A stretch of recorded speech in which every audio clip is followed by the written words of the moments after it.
Pratique de la présence de Joel Goldsmith. Chapitre 4. La nature infinie de l'être individuel. Il y a une très vieille histoire au sujet d'un grand maître spirituel qui frappa un jour aux portes du ciel pour être admis au paradis. Au bout d'un certain temps, Dieu vint à la porte et s'enquit. Qui est là ?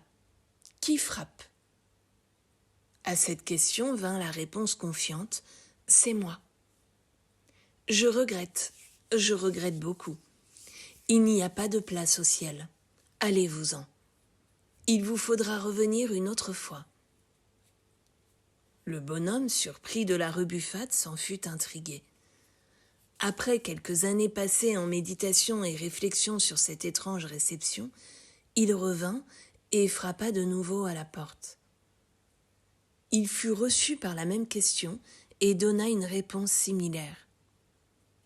Une fois de plus, il fut informé qu'il n'y avait pas de place au ciel, complètement remplie à ce moment-là. Dans les années qui suivirent, le maître entra de plus en plus profondément encore en lui-même, méditant et réfléchissant. Après une longue période de temps, il frappa aux portes du ciel une troisième fois. Une fois encore, Dieu demanda « Qui est là ?» Cette fois-ci, la réponse fut « C'est toi ». Et les portes s'ouvrirent toutes grandes, tandis que Dieu disait « Entre, il n'y a jamais eu de place pour moi et toi. » Il n'y a pas Dieu et toi ou moi. Il n'y a que Dieu exprimé, manifesté en tant qu'être individuel. Il n'y a qu'une seule vie, celle du Père. Nous sommes en dehors du ciel, sans espoir de jamais obtenir d'y entrer, aussi longtemps que nous croirons avoir une identité distincte de Dieu, un être séparé et indépendant de Dieu. Tout au long des âges, la dualité nous a séparés de notre bien. Mais c'est un sentiment de dualité, et non la dualité, car il n'y a pas de dualité. Le secret de la vie est l'unicité.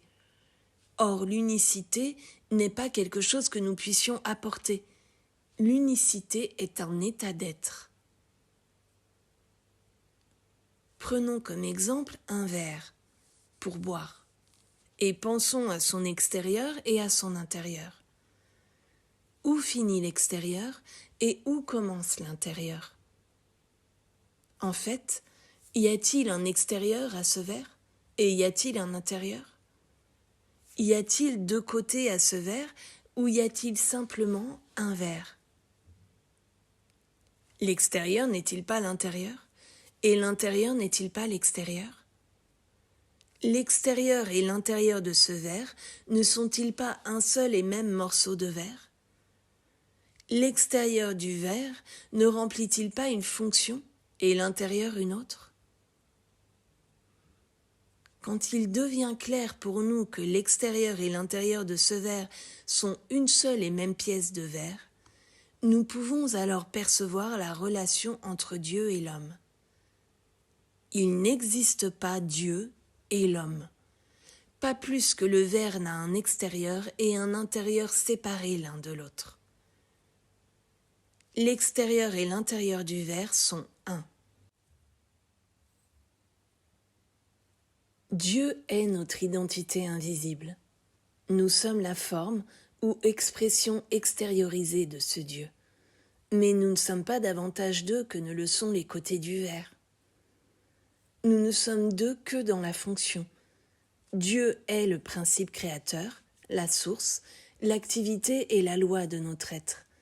Et notre être est Dieu, en tant qu'expression ou manifestation.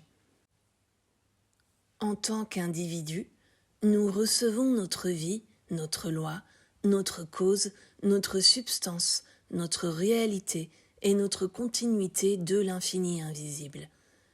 Et cette activité invisible apparaît visiblement comme l'harmonie de notre être. Pour en revenir à l'exemple du verre, nous observons que toute qualité qui paraît lui appartenir appartient au verre, la matière dont il est formé. Ainsi, le verre est la substance du verre pour boire, et c'est cette manière qui détermine la qualité et la nature du verre pour boire. C'est la même chose pour nous. Dieu, notre identité intérieure, est la qualité, la quantité, la cause, la réalité et la substance de notre être. Tout ce que Dieu est, nous le sommes. Tout ce que cette identité intérieure est se manifeste en tant que mon être individuel et le vôtre. Dieu ne tient pas compte des personnes. Dieu n'a pas de préféré, pas de religion, de race ou de nationalité préférée. En ce qui concerne Dieu, Dieu est un. Notre démonstration est à la mesure de notre prise de conscience de cette relation. Si une personne croit qu'elle a une qualité, une nature ou une caractéristique propre, elle établit un sens de limitation qui la sépare de l'infinité de sa démonstration. Quand elle écarte la croyance qu'elle a des qualités, des activités ou des caractéristiques à elle, qu'elle réalise que c'est Dieu même, son identité intérieure, qui apparaît à l'extérieur, et que c'est cette identité intérieure qui a et possède toutes les qualités, activités et caractéristiques de son être, cette personne commence alors à mourir chaque jour. Cela est le sens de l'affirmation de Paul « Je meurs chaque jour ». Il nous faut mourir à chaque suggestion que nous sommes ou avons quelque chose de nous-mêmes, hors de Dieu. Il nous faut mourir à la croyance en la santé, aussi bien qu'à la croyance en la maladie. Spirituellement, il n'y a pas de maladie et il n'y a pas de santé, parce que nous ne sommes rien par nous-mêmes et n'avons rien qui soit à nous. Souffrir de maladie ou jouir d'une bonne santé, c'est avoir quelque chose à nous. Dieu n'a ni santé ni maladie. Dieu est esprit. Et tout ce qu'il nous est possible d'avoir, c'est l'esprit de Dieu. Nous nous élevons au-dessus de cette paire d'opposés, la santé et la maladie, en réalisant qu'il n'y a pas d'identité hors de Dieu. La seule chose que nous puissions posséder est ce que Dieu possède. L'identité divine est la seule identité. Ni riche, ni pauvre, ni malade, ni en bonne santé, ni jeune, ni vieille, et ni vivante, ni morte. C'est un état d'immortalité, d'éternité de l'être, immuable, et néanmoins infini dans ses formes et apparences. Ne reconnaître aucune identité en dehors de Dieu, c'est ce que signifie le commandement du Maître de se renier soi-même. Nous devrions nier que nous avons de nous-mêmes les moindres qualités, caractéristiques ou potentialités, la moindre force, santé, richesse, sagesse ou gloire. C'est notre identité intérieure, Dieu, qui apparaît à l'extérieur en tant que vous ou moi. La nature de notre existence est l'immortalité, l'éternité, l'infinité. C'est seulement en vertu du fait que Dieu est notre être que n'importe qui peut dire « Je suis infini, je suis éternel, je suis immortel ». Non pas en moi-même et par moi-même, séparé et hors de Dieu, mais parce que Dieu est la vie et substance de mon être. L'infinité est la quantité et la perfection est la qualité de l'être. La parole est faite chair. Toute chair est formée de la parole de Dieu. Par conséquent, mon corps est la parfaite parole de Dieu faite chair, rendue visible. Mon corps étant de l'essence et substance de Dieu et gouverné par Dieu, il ne peut incorporer que l'activité, l'harmonie, la grâce, la joie et la beauté de Dieu. Rien d'extérieur ne peut affecter la perfection de mon corps, que ce soit sous la forme de nourriture, de microbes ou de pensées venant d'autres personnes. Rien d'étranger à Dieu ne peut entrer pour le souiller ou mentir. Il y a la croyance commune que la nourriture a le pouvoir de bien nous alimenter, ou de nous rendre malades, ou encore de nous rendre gros ou maigres. Mais en fait, c'est notre conscience qui gouverne les organes et fonctions du corps. C'est notre conscience, la conscience Dieu, qui est notre conscience individuelle, qui est la loi, la cause, l'activité et la substance des organes et fonctions du corps. Cette même conscience est la substance et l'élément nutritif de la nourriture que nous mangeons.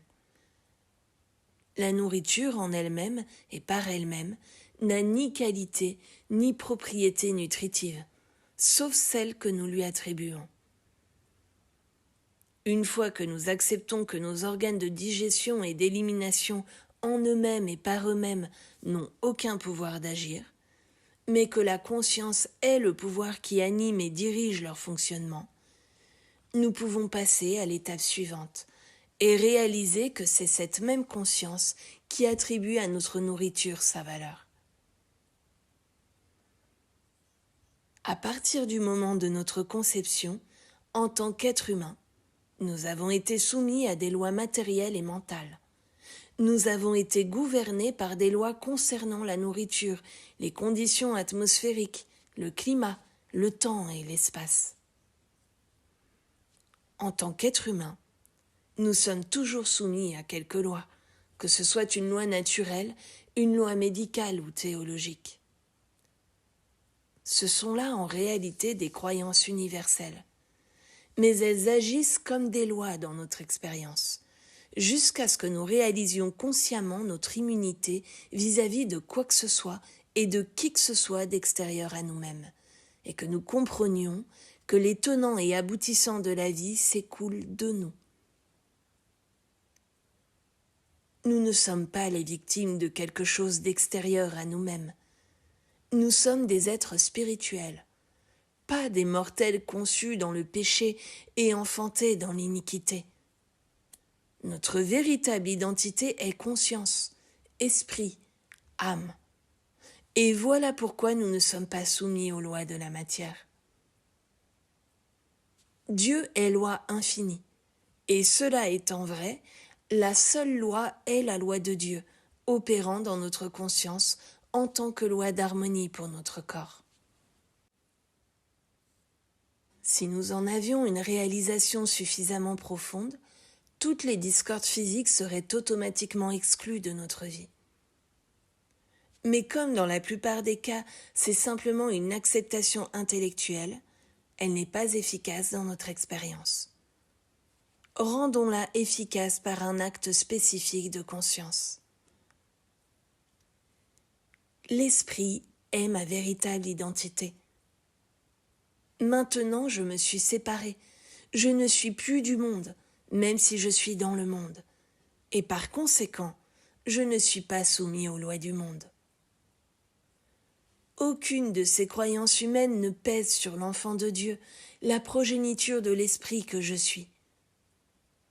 Dieu est la source de mon être.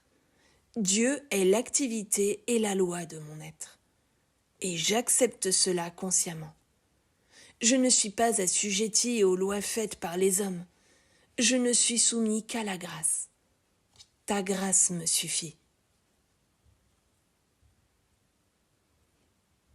Prenons chaque détail de notre vie, notre corps, notre nourriture, nos affaires, notre foyer, et faisons consciemment cette transition. Réalisons que toutes ces choses ne sont plus dorénavant sous la loi de la croyance humaine, qu'elles ne sont plus soumises aux circonstances ou aux changements. Tout ce qui se rapporte à nous est fourni depuis ce réservoir infini qui est au-dedans de notre être. J'ai une nourriture à manger que vous ne connaissez pas. Je suis le pain de vie. Celui qui vient à moi n'aura jamais faim, et celui qui croit en moi n'aura jamais soif. À partir de ce réservoir infini, je nourris mon corps, je gère mes affaires, je garnis mon portefeuille, je maintiens ma relation avec chacun. Puisque Dieu est ma conscience individuelle, il est la substance de ma vie, et il incorpore tout bien. Il devient la loi de mon expérience, une source de vie jaillissant en vie éternelle.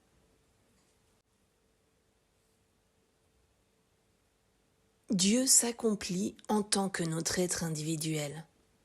Si nous pouvons perdre toute inquiétude pour nous-mêmes, pour notre bien-être et pour notre destinée, Dieu prend les rênes et s'accomplit en nous fournissant la sagesse, l'activité, les opportunités et la prospérité nécessaires afin de s'accomplir sur la terre comme au ciel. Cette terre n'est la terre que dans la mesure où nous la voyons différente du ciel. La terre devient le ciel dans la mesure où nous laissons Dieu s'accomplir en tant que notre expérience individuelle.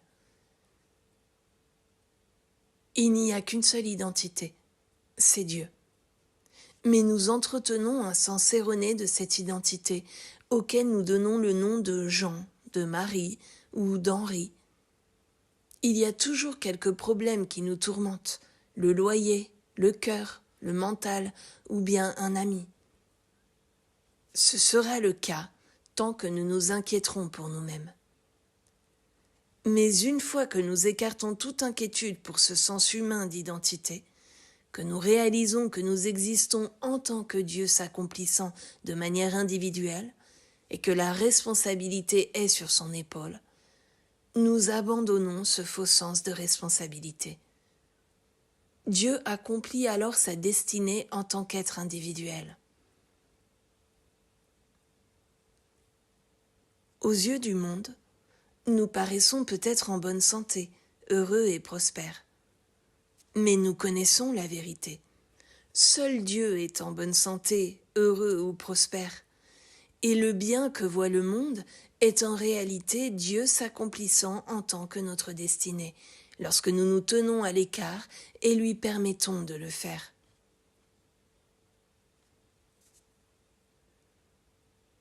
Dans cette relation Dieu, nous pouvons nous détendre, car tout ce que Dieu est peut s'écouler librement dans l'être, sans qu'intervienne le mot « je », ce « je » qui dit « je ne suis pas assez bien élevé, je n'ai pas assez d'expérience, je suis trop jeune pour ceci, je suis trop vieux pour cela ». S'il n'y a que Dieu, peut-il y avoir un manque d'éducation ou d'expérience, ou un quelconque problème d'âge ? À Dieu, toutes choses sont possibles.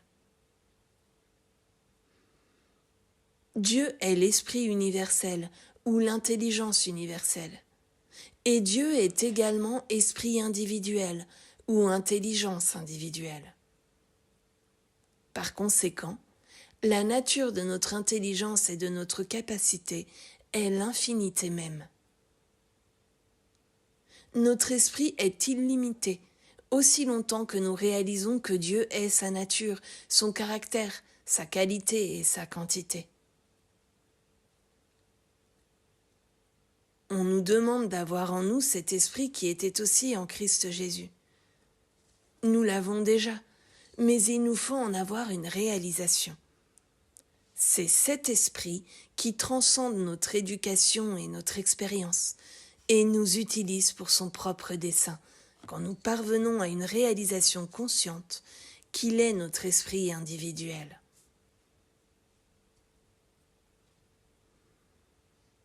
Atteindre ne serait-ce qu'une certaine mesure de cette réalisation place un individu à part. Cela peut l'élever au-dessus des occupations ordinaires et quotidiennes de la vie et faire de lui un peintre, un artiste, un sculpteur, un musicien, un poète, un prophète religieux, un architecte, un constructeur, ou bien un ouvrier qui crée d'une manière ou d'une autre parce qu'il puise dans quelque chose de plus grand que lui. quelque chose de plus grand que son éducation ou que sa propre expérience. Moïse, berger sur les collines, devint le guide du peuple hébreu. Jésus, que ses voisins connaissaient comme charpentier, devint le Messie. Dieu est conscience infinie. Dieu est notre esprit et notre conscience. C'est donc de votre conscience et de la mienne que doivent venir les tenants et aboutissants de la vie. L'activité des ressources, l'activité de la santé et de l'harmonie. Il n'y a pas de Dieu lointain pour nous les apporter. L'activité de la vérité dans notre conscience apparaît en tant que le miracle de la nuée le jour, de la colonne de feu la nuit, de la manne tombant du ciel, de l'ouverture de la mer Rouge et de l'eau jaillissant du rocher. Dieu en nous, ce je au centre de notre être, multiplie les pains et les poissons, est notre salut et notre sécurité, même au cœur de la guerre, même au milieu des bombes atomiques, même au cœur de l'enfer. Je suis l'Éternel, et il n'y en a point d'autre. Je, au centre de toi, suis puissant. Je, au centre de Moïse, ai fait la nuée le jour et la colonne de feu la nuit. Je, au centre de Jésus, ai multiplié les pains et les poissons et guéri la multitude. Je suis est l'Éternel. Je suis est le Sauveur. Je suis est Dieu. Ce « je » n'est pas le sens personnel d'identité qui parcourt la terre en s'appelant Jean, Marie ou Henri, et en disant avec arrogance « je suis Dieu ». Non, il arrive comme un murmure doux à votre oreille et à la mienne. Ne le sais-tu pas? Je en toi et toi en moi, nous sommes un. Je au centre de toi suis puissant. Quand nous entendons cela murmurer à notre oreille et que l'intuition divine au-dedans nous parle de cette présence, nous savons que ce « je » est Dieu, plus proche que le souffle et plus près que les mains et les pieds. Ce « je » qui est Dieu nous a fait à sa propre image et ressemblance, nous a donné sa nature et son caractère. C'est une présence qui ne nous quittera et ne nous abandonnera jamais. Même si nous traversons une fournaise, cette présence, le Christ, nous la fera traverser sains et saufs, de sorte qu'il n'y aura même pas d'odeur de fumée sur nous. Quelle que soit l'expérience que nous traversions dans la vie, même celle de la vallée de l'ombre de la mort, tu es avec moi. Nous trouvons notre bien dans notre unité avec Dieu, et notre conscience de la présence de Dieu apparaît à l'extérieur sous forme de notre subsistance quotidienne, sous forme d'opportunités, de vêtements, de transports, de nourriture et de toute expression d'harmonie et de beauté dans la vie. Toutes les discordes et tous les manques d'harmonie du monde proviennent du sens personnel de « je », du sens que je suis la source, ou que je suis celui qui agit, ou que je suis une chose ou une autre. Mais je ne suis rien par moi-même. Le Père est ce que je suis, et je ne suis que l'instrument pour le Père, l'instrument de la gloire du Père, l'instrument de la vie du Père, la lampe à travers laquelle sa lumière peut luire.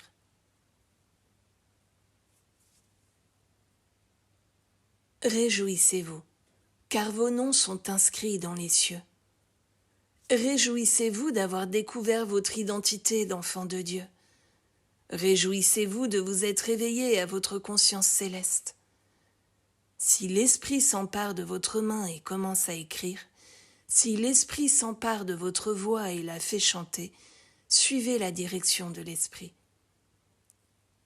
Jusque-là, vivez votre vie normale et naturelle, mais du matin au soir et du soir au matin, souvenez-vous de reconnaître que c'est l'infini invisible qui produit l'harmonie, la joie, la paix et la prospérité de l'expérience visible. En persistant dans cette pratique, vous ferez une transition consciente pour aller là où vous sentirez et saurez réellement. Je ne vis pas seulement de nourriture, je ne vis pas seulement de pain. Il y a un autre pouvoir agissant en moi. Quelque chose d'autre que moi fait le travail. Je ne l'ai pas projeté consciemment. Je ne le fais pas consciemment. Je n'y ai pas pensé consciemment. Un pouvoir plus grand que moi est responsable de cela. J'ai à manger une nourriture que vous ne connaissez pas. J'ai du pain, du vin, de l'eau. Je suis la résurrection. Tout le pouvoir de guérison, de rédemption et de régénération est en moi. Tel est l'enseignement transcendantal du Maître. En tant qu'être humain, nous mettons notre confiance dans les personnes et les choses du monde extérieur, dans l'éducation, l'argent, les contrats ou les placements.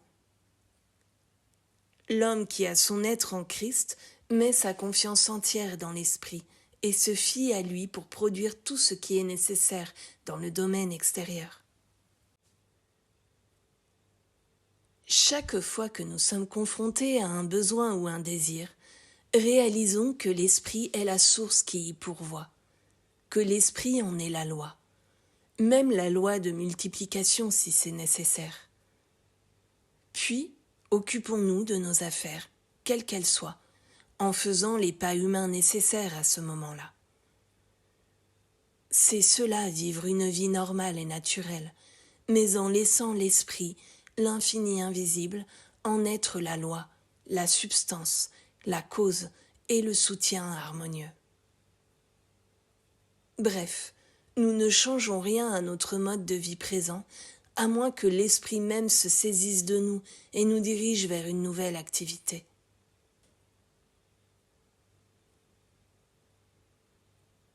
Il y a un pouvoir qui nous gouverne, prend soin de nous protège, nous maintient et nous sustente. Que nous soyons actifs dans le monde des affaires, en politique ou dans notre foyer, il y a toujours présente cette influence qui nous soutient et va devant nous pour aplanir les chemins accidentés. Le sentiment de responsabilité personnelle et la peur de ce que l'homme peut nous faire s'évanouissent. Je, au centre de moi, est puissant. Je va devant moi pour aplanir les chemins accidentés. Je suis avec moi dans les eaux profondes. Je suis à côté de moi dans la fournaise ardente. Nous devons pratiquer continuellement le rappel conscient du « je », la nature infinie de l'être individuel. L'accomplissement ne se produit que lorsque vous et moi sommes capables de renoncer au sens personnel d'identité, afin que Dieu puisse s'accomplir. Restons toujours en éveil pour éviter tout sens égoïste que Dieu vous accomplit ou m'accomplit, ou qu'il fait quelque chose pour vous ou pour moi. L'accomplissement spirituel signifie que Dieu s'accomplit, qu'il accomplit sa destinée. Que Dieu soit la présence unique, que Dieu soit le seul pouvoir, que Dieu soit la lumière. Lève-toi, lui, car ta lumière arrive et la gloire de l'Éternel se lève sur toi. La gloire de Dieu, lui éternellement, en tant qu'être individuel infini.